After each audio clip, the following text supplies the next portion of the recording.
Welcome to What Haunts You, a podcast about the stories that haunt our dreams. I'm Katie. And I'm Carly. And so, Katie, do you want to kind of talk a little bit about why you wanted to have a conversation about mental health and horror? So I've noticed there are a lot of horror movies with mental health themes, and it seems like most of them are kind of villainizing people with mental illness. And there is like a way that I feel a disconnect from reality with that, where I'm like, okay, this isn't like actually that, but at the same time, I'm worried that people who don't actually know people with mental illness, or like, I don't know, I don't even know if I like the term mental illness. It's just like how I end up talking about it. I think like it came up first for me because we recorded Hereditary, and there are a lot of themes around mental health and hereditary, like inherited things in that. And I felt like I was using really stigmatizing language without meaning to. And I think that there's kind of like a societal stereotype of like people who struggle with their mental health being violent, when in reality they're much more likely to be victims of violence. Yeah. Well, and I actually feel like that's something that has been getting more borne out in more modern movies often too, whereas like it used to be that the only representation of mental illness would be like the villain, whoever the bad guy is. Whereas now I feel like very often, like we will see main characters who are, whether they're like diagnosed explicitly with anything or not, like very often are dealing with things that we can recognize as mental illness. Yeah, I was watching a few YouTube videos and reading some things that I'm going to put in the show notes that were talking about that. And one of the things they were saying is that like there has been like a move towards having the mental illness, or like whatever. I think another one was like dementia, where it's not like the bad thing, or like they're like learning how to cope with it. One of the examples they gave was the Babadook, which I actually haven't seen, but they said that the Babadook was like a symbol of her depression, and then she doesn't destroy it, she like learns how to like keep it away, and like, Yeah. I don't know. So I thought that was interesting. Yeah. But I think like naturally, like we've talked about how sometimes we're rooting for the serial killer to kill the people, but it's also like it creates this dichotomy between like this bad evil person. I'm like specifically thinking of Halloween right now, because that's like one where it's like, oh my god, he's like crazy and that's why he's killing people, and he's in an asylum, Right. but he escapes. And with this one video that I watched, it's called Maniacs and Psychos: Mental Illness in Horror Movies. The YouTuber is Renegade Cut, but he said that it's like an Ouroboros of misinformation, where there's like all of this societal stigma and assumptions, and then the movies kind of confirm it, and so they just keep feeding themselves. And he was also talking about the term psycho and maniac, and like psycho coming from psychopathy and maniac coming from mania. But like psychopaths can definitely be violent, but there are also psychopaths who aren't violent. And like mania is generally associated with like bipolar, and Yeah. people with bipolar are generally not violent. And yeah, and I wrote down a quote from them also that says, "We've been conditioned to believe that mental illness is a source of horror, and that the mentally ill themselves are a source of horror." When like actually I think it's more, I like it when it's like more about like the horror is what the person is coping with, which I think does happen in Hereditary too. Like it is like what they're coping with is scary. Right. And I think the thing with a movie like Hereditary is that like kind of everyone in it was mentally ill, like the offenders and victims alike, right? Like Right. we're all kind of dealing with it. How do you feel about the term mentally ill or mental illness? Like, especially as a therapist, like it bothers me, but I like don't know what to say. I know there's people who say like mad, like the mad community, but I'm not sure if that's the word for me Yeah, either. I don't know. I mean, And I also want to name that like I have mental illness. I've been diagnosed with like several mental illnesses. Yeah. Yeah, we are both mentally ill, so I think like worth noting noting that at the beginning. Yeah. I don't love the term mental illness. I think that it is probably the best term to use for the sake of this conversation because it is immediately recognizable and people will know what we mean. But like if you're asking me just Yeah. like one to one, I don't actually know what word I would want. So I Right. yeah, I've never really heard one that I was like, yeah, that sounds right. You know what I mean? So I don't know.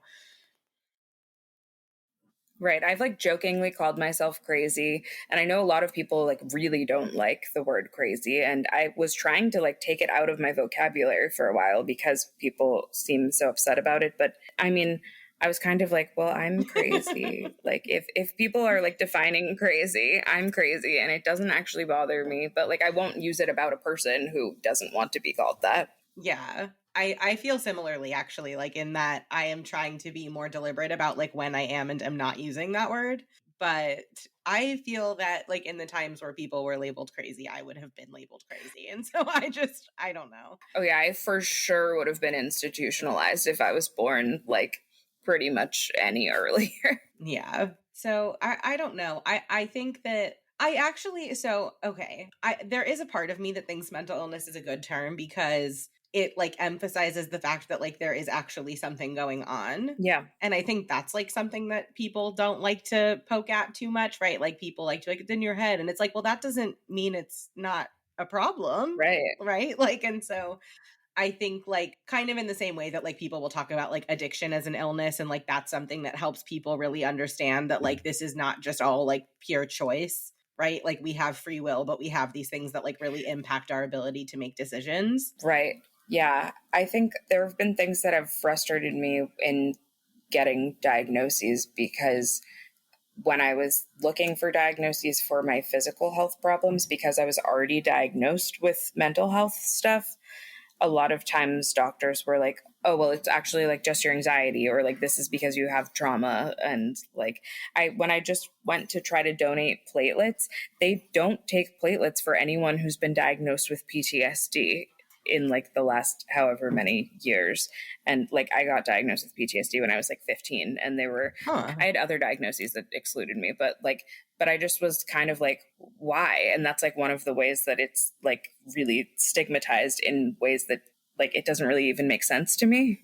That makes sense. And I think like it's so hard to talk about something that is so broad as well. I think like when you think about the range of mental illnesses that exist and then the range of ones that are like yet to be fully Right. integrated into our understanding of mental illness, like CPTSD as like an example, right? And then you think about like how different that looks for everybody who has it. It's like when we talk about mental illness, we're talking about so many people, so many different things, so many different ways that it could present itself, Totally. so many different experiences with it and like perceptions of it. It's just it's almost like it's almost a moot point. Right. Like the diagnostics are like the DSM is so much more for like insurance Right. than for, and each person is having like a separate, but it's just like if you can fit into like this little category, then you'll be labeled that because it's easier for insurance. Right. And I think that I had something like really insightful that I wanted to say. I hate when that happens. I'm sorry.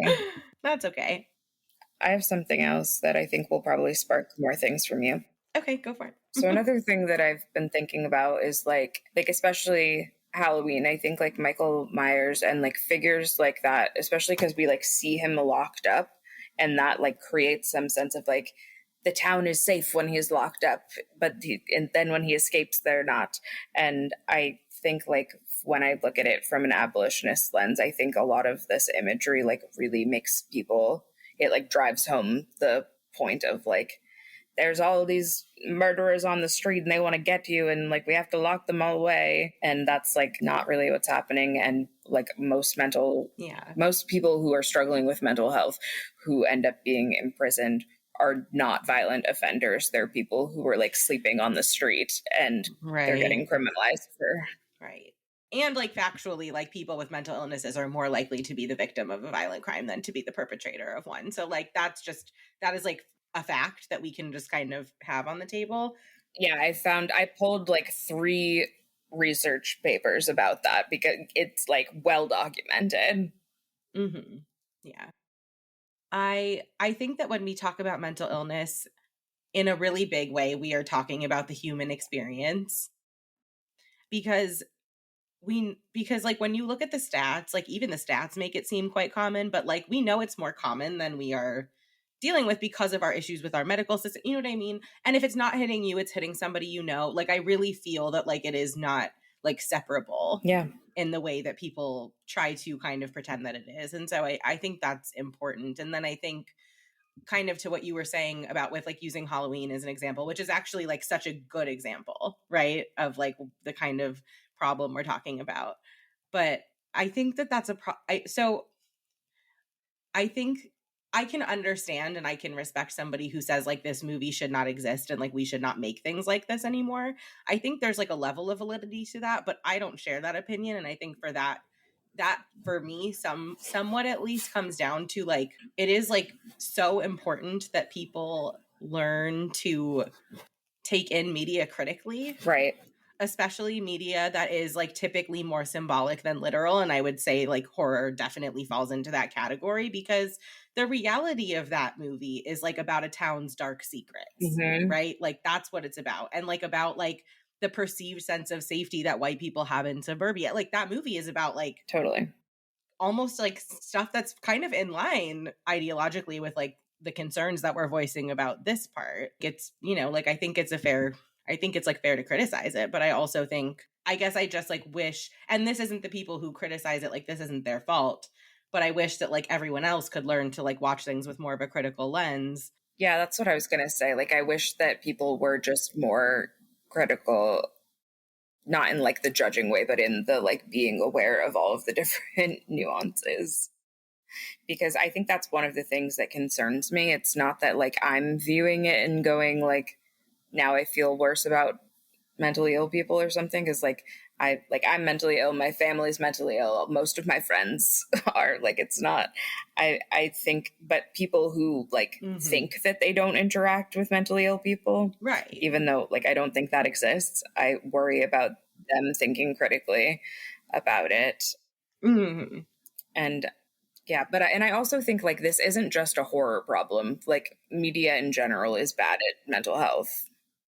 Well, and I think that's why I say like I wish that like people could learn to watch things critically, not just horror, but like everything, and just like learn to kind of grapple with things a little bit more, like in a deliberate way that I just think a lot of people are not doing and are not like particularly interested in doing from the appearance of it. Yeah. Yeah, for some reason this is making me think of Seventh Heaven, but there's like a TikToker who's been reviewing Seventh Heaven recently. I see it on Instagram, but like he's been just like showing how ridiculous it is. And I loved Seventh Heaven when I was a kid and watched like all of it. And sometimes I watch it again and it's like a nostalgic comfort thing. But like I'm very critical of that show. I'm never like, I totally agree with all these values. Right.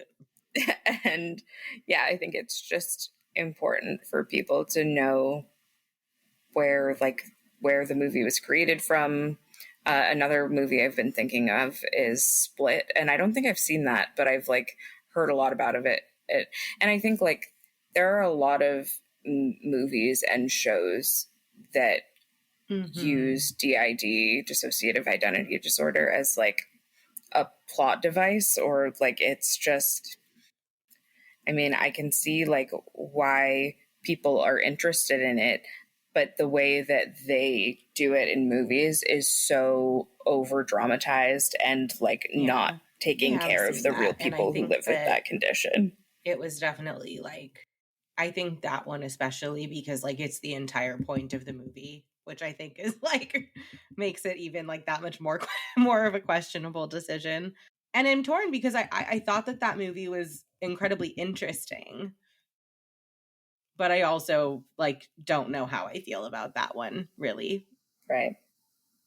in terms of like, would I recommend it to someone, and like, do I think it's like a good like source of something interesting? You know what I mean? Yeah. What is that term that I can't think of that like is a DBT term about holding two truths at once? Dialectical thinking. It's the entire name of it. Yes, yes. Well, and I think that's part of how I engage with horror. I Right. think often, especially because I do like older ones that tend to have a lot more problematic elements, as like older media often does, especially because the older media that got preserved because it was like made by white people. You know what I mean? Like Yeah. it's all pretty bad. But I think that, yeah, I mean, I don't think, I think that it is important that like you can, I think it's not important that people like these movies. I don't think that anybody owes that to anybody. But I think it's important that the people who do like these movies also hold that other truth of like, there's some weird stuff here that's like not great. Right? And like that is maybe not in line with like my general values, and that I do want to Yeah. kind of maintain that awareness of that, like, there's some stuff here that I don't love, even if I love the movie. Is there a movie I can't think of one right now, but is there a movie where you think like, oh, they just went too far and I don't like that movie? Like I or not even I don't like it, but like I'm like opposed to this movie. Okay, so this is like, I'm gonna say no. I'm gonna say no, and I'm gonna say no because I don't. Okay, so it's kind of like similar to my like stance on like, I think people, if you're going to watch horror movies, like, should, if you need trigger warnings, like you need to be looking them up and like not relying on other people to tell them to you. And I mean, obviously someone has to compile that, but like people do that, so like you need to be like seeking it out or whatever. And like, Mm-hmm. I think it's, and I think this is true of like art in general, like I think it's on us to like, and there's a line somewhere, like, certainly, but I don't know that I'm like the person to identify where that is, and I don't know that I've come across anything that like crosses some line that I don't know. You know what I mean? Like, I've watched things that like I don't like think I would want to watch again, but I don't know that that's like the same as me saying like I don't think that like should be that way. Even like some of the worst things I watched, I felt like I understood why they were that way, and I was like, it's not about if I like it. Like, it's like Right. sometimes it like sometimes it like makes sense, and it's like they're trying to like do something, and the reality of the situation is like, even if you don't like how they're doing it, like, you go do it yourself. Like, I just think art is like processing, even dark stuff, even like slashers, even whatever. Like, I do think it is processing stuff. And so I just like think that when you start to say that X, Y, and Z shouldn't be allowed, it's like you stop letting people process stuff. And like, I do think there has to be a line. I'm not like saying, like, I am not like a free speech absolutist, like, by any means. I was gonna say this is sounding like free speech stuff, which like I do. I'm there. Yeah, I mean that stuff is complicated too. We don't have time to get into all that, but Yeah.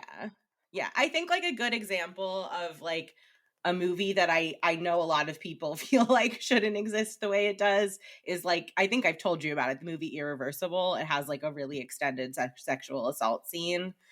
oh yeah, And I really was like incredibly uncomfortable watching that. And like, I'm not going to pretend that the level of discomfort that I felt during that scene didn't impact the way the movie like left its mark on me by the end.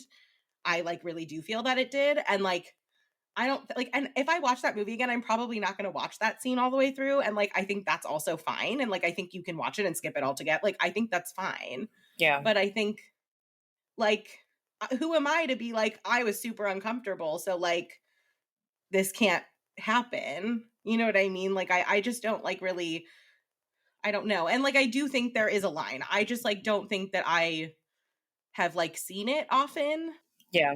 for myself, at least. And I think that, you know, we all have things like, because there are things that I don't like that like are about me. You know what I mean? Like, and I'm just like, I don't, you know what I mean? I think that's one of the things that I really appreciate about horror because it makes me it makes me check in with myself before watching things usually, Mhm. which I don't do with other genres. Usually I watch them pretty casually, Yeah.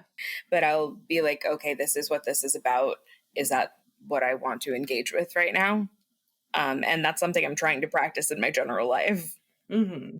Yeah, I think that's a really good point, and I think that that's like one of the things to me about horror is like it is like something that you need to engage with selectively, and like I happen to be able to engage with like quite a variety of things and like a vast array of things because I think that like I do feel that I get something out of those experiences, but I think that like it's like up to people to know themselves, and I think that like I don't know. I think there's so much, and I think this is again like the both and of it, right? Like of like I can think something is like really fucked up and like never want to see it or engage with it, and I can say like there's probably someone who's like going to get something like out of that, like, and I don't mean in like a voyeuristic way. I mean like the way I was talking about with that one movie where like I do feel like the whole movie like Right. really I think it would have landed either way, but like it really like I was like completely shaken to my core by it and like in a way that like felt valuable to me Yeah. and like made me think about it for the rest of the night, not about that scene but about the point of the movie, which I thought was a good point. And so like I, I don't, you know what I mean? Yeah. I don't know. Like I think something nice about like engaging in media with like people you trust. Hmm. And you know me, like I love to be like, I'm gonna find a horror movie you like to people who don't like horror movies. You know what I mean? Like that's like my hobby. But I also feel like I, you know, like I have friends who like any sexual assault stuff is like a hard no for them in a movie. Like even if it's just like a Hmm. tiny flash, like it's like it doesn't matter. They're like hard no, we're not doing it. And so I don't recommend those to those people. You know what I mean? And like I don't recommend them to people. I don't think that like people need to like learn to like those things, but I just think there's also room to be like I don't know, like personally when I watched like I don't know, like a rape revenge movie, I like it. I'm like feeling my feminine rage. I'm like, I don't know. Like, and that doesn't have to be for everyone. That's so fine. But I'm like, yeah, cut his dick off in the tub. Like, I don't know. I think I probably would like that with revenge, right? It depends on the scene, but I know like I know so many people love Clockwork Orange and say it's like one of the best movies. And as soon as the assault scene started, I was like, I have to leave. I can't watch this. Yeah. I actually really that's one that I wouldn't watch again. The first time I tried to watch it, I turned it off, and the second time I watched it all the way through, but I was like, I never want to watch that again. I didn't like it. Yeah. It didn't land for me. Like, but I'm like, you know what? People like it. Fuck it. I don't know. Like, it's fine. And I think especially with assault, like I just feel like there's so many movies where a man wrote it, it's a male director, it's like it's all men making the scene happen and it's gratuitous, unnecessary sexual violence towards women. And like it just doesn't even make sense. Like the plot, it's not a plot device. Like it sounds like it is an irreversible. Yeah, it's like the entire plot. And that makes sense to me. But it's sometimes there are a lot of movies where it's just happening Yeah. because it's happening. And I'm like, okay, what? I think that's fair. I think that's totally valid. And this is like again me always kind of I'm always kind of doing this in my head of like how are the two what are like the multiple ways that I can look at this. Yeah. And I like agree with everything you're saying, and the other part of my brain is like that's real life. There's like gratuitous unnecessary violence against women sexually all the fucking time. Like so I'm just like That's true. I like wish that more women were making these movies so we could have it with like more of a female gaze. Like that would be awesome. But like generally yeah, I don't know. Yeah. I mean, you're not wrong.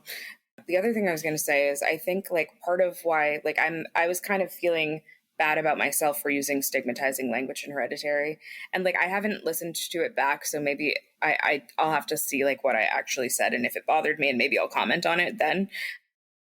But I think it's kind of like I was talking about with the shame nerve, like all of the language is stigmatizing. Like the words were created to be stigmatizing, and it's like hard to talk about these things without being super intentional. Yeah. In a way that's not perpetuating that. Yeah. Well, and I think that that is why when you brought this up, I was like, this feels like something we can like touch base with regularly because I agree. I want to talk to you like I would talk to you. Yeah. And I want to hold space for the fact that we are like having these conversations that are like loaded in these ways and like carry all this baggage, not just around mental illness, but like around a lot of stuff. Totally. And I don't want to spend all of our time like doing this. You know what I mean? Like I would like to like sit down and do this deliberately. Mm-hmm. And I want to like be able to sit down and talk about a movie with you. Yeah, I want to be I want to be able to be self-reflective and like critical of myself, but I also don't want to be doing that in a way where I like can't just talk like just have a normal conversation. But I think it is really good to reflect back on like what you've said just outright and be like, okay, maybe like that was a little something, I don't know. Yeah, no, I agree, and I think that'll be good. And I think that this is also good practice for like being really like intentional about language, which I think everyone like should be all the time anyway.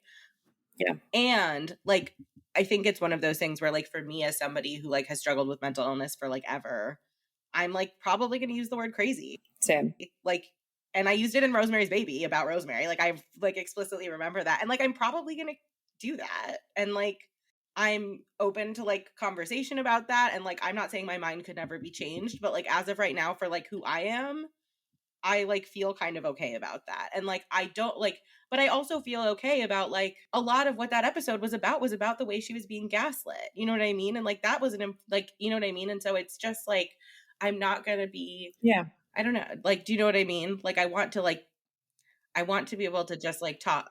Yeah, I was struggling with the language too, but for that, speaking of language, but yeah, I want us to just be like natural and free, I don't want to not, like have to like, do.